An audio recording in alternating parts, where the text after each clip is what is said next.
Vamos mostrar a quem Deus prometeu. E vamos dizer que somos filhos deste mesmo Deus, pela promessa dele feita a Abraão, porque o Senhor Jesus, ele surgiu de Abraão. Sim ou não? Como homem, ele surgiu da descendência de Abraão. Então, podemos usar este versículo? Claro que sim, irmãos. Deus disse a Abraão: Abraão, sai da tua terra, do meio da tua parentela, e eu te levarei para um lugar que você não conhece. Agora eu esqueci o resto do texto, e os irmãos que vão lembrando vão fechando aí nas suas mentes. Mas o que significa isso? Significa que nós temos que citar o texto, valorizar o texto, valorizar o nosso pai na fé Abraão e trazer este texto para a pessoa de Jesus e dizer: se Abraão ganhou a terra, eu ganhei esta terra. Qual é a terra que nós ganhamos? Nós somos igreja, nós ganhamos o mundo, irmãos. Nós ganhamos o mundo. Não importa se você está na Bolívia, no Chile, no Brasil, ou aqui nos Estados Unidos, ou no Portugal, ou em qualquer país da terra, você é mordomo de toda a terra. Você está plantado como filho de Deus, como herdeiro do Senhor, para pregar o Evangelho de verdade. Amém? Os irmãos entenderam até aqui? Alguma pergunta? Falei alguma coisa errada? Se os irmãos tiverem alguma pergunta, fala, nós vamos entrar na lição. O segundo princípio: promessas feitas aos israelitas do Antigo Testamento geralmente não se aplica a pessoas de hoje. Os princípios das promessas feitas em Deuteronômio no capítulo 28 são válidos para as nossas vidas no sentido moral e no sentido de boa conduta para com o Senhor. Mas é interessante que a igreja ela só cita as bênçãos do capítulo 28.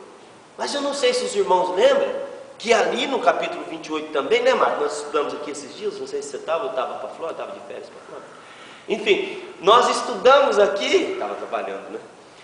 Nós estudamos aqui que no capítulo 28 existem pragas que estão presentes na nossa sociedade e que às vezes atingem até mesmo as nossas vidas até hoje. Então não é só bênção no capítulo 28 de Deuteronômio. Eu até cantei aqui um pedacinho de um hino que o pastor Jonas deve conhecer, que diz assim: eu quero ver Deuteronômio 28 sair do papel, se cumprir na minha vida. Amém, que bênção, né? Até o 15. E depois do 15, você quer ver se cumprir na sua vida? Aquilo ali foram bênçãos específicas ao povo de Israel. Então eu não posso ler, não vale para mim, não. Leia. Vale para mim, vale para você.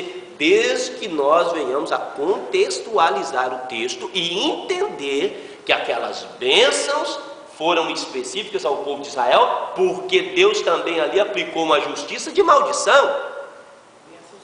Se vocês obedecerem, serão assim, assim, assim. Se vocês desobedecer, então aí vai ser assim, assim, assim e assim. E interessante, depois que o crente em Cristo Jesus de hoje passa o versículo 15, ele desanima de ler. 60 versículos. Meu Deus. Nossa Deus. O princípio número 3, né? Nós estamos lendo princípio para a interpretação das promessas bíblicas. 3. Algumas promessas bíblicas são incondicionais, enquanto outras são condicionais. Então nós vamos aprender tudo isso nesta manhã, no nome de Jesus. Amém, irmãos? Deu para entender um pouquinho ali sobre interpretação de texto bíblico, dos textos bíblicos? A Bíblia ela não tem que ser lida tão somente. A Bíblia ela tem que ser estudada. Porque quando você lê, você lê. Mas quando você estuda, você investiga. Quando você estuda, você aciona na sua natureza o agente do FBI, da CIA, né? Bíblico.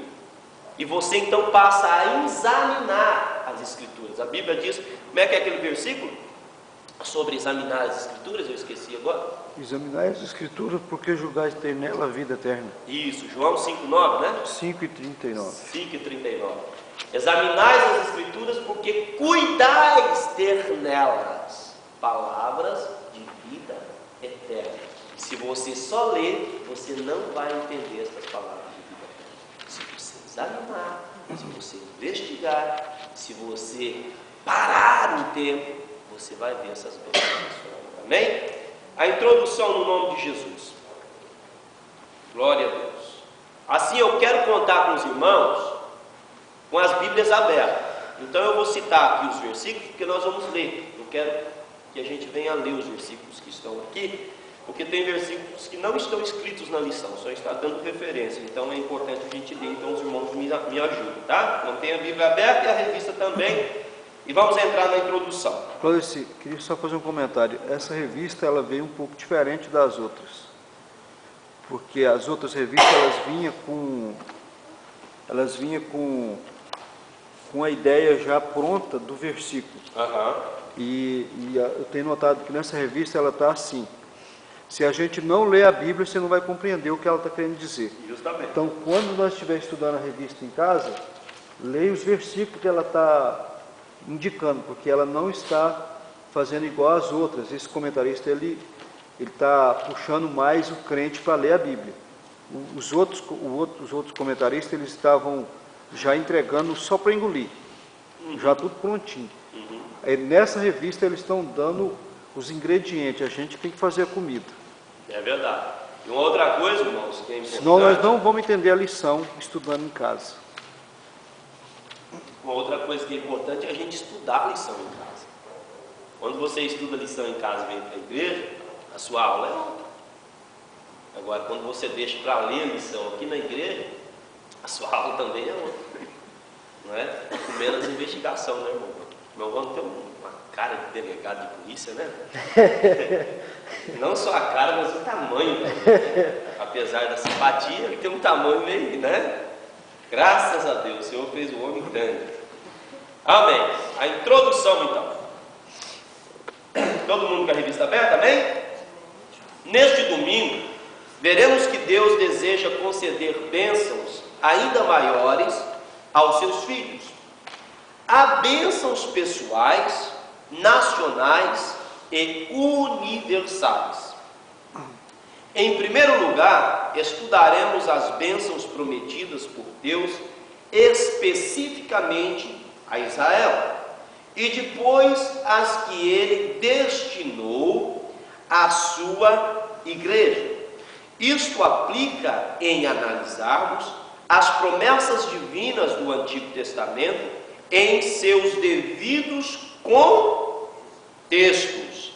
Se não fizermos, corremos o risco de não compreendermos devidamente o plano divino para a nossa vida.